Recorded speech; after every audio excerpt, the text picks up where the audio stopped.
Have you ever wondered how the promise of 2014 that Scotland could only stay in the EU by staying in the UK turned out to be a broken one? In 2016, Scotland was forcefully removed from the EU and single market despite a clear majority of 62% voting to remain. The absence of negotiation, the lack of agreement, it all pointed to one thing: Scotland's voice was ignored. The promise of 2014 was shattered in just 2 short years, leaving Scotland grappling with the consequences. Remember when they said independence would mean a hard border between Scotland and England? Let's revisit that.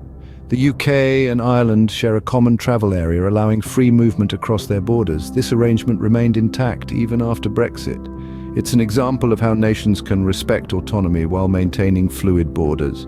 So why couldn't Scotland be part of such an arrangement? The No campaign painted a picture of isolation. But is it the only possibility? The fear of a hard border was instilled, but the reality could be much different. What became of the promise of home rule, of a federalism as close to possible for Scotland? The answer, regrettably, is not much. Despite assurances of autonomy, 70% of taxes and 85% of welfare spending remain under Westminster's control. Scotland's voice is muted by a Westminster Tory government, a body it hasn't elected since 1955. The promise of home rule, of self-determination, seems more a distant dream than a tangible reality. The promise of home rule remains a distant dream as Westminster continues to hold the reins. So where has all this left Scotland, and what does the future hold?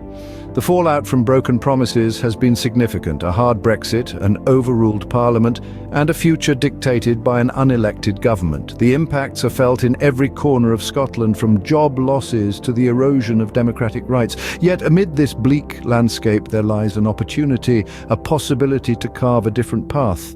The promises made to Scotland have been broken, but the future holds the possibility of a different path, one where Scotland decides what's in its best interest.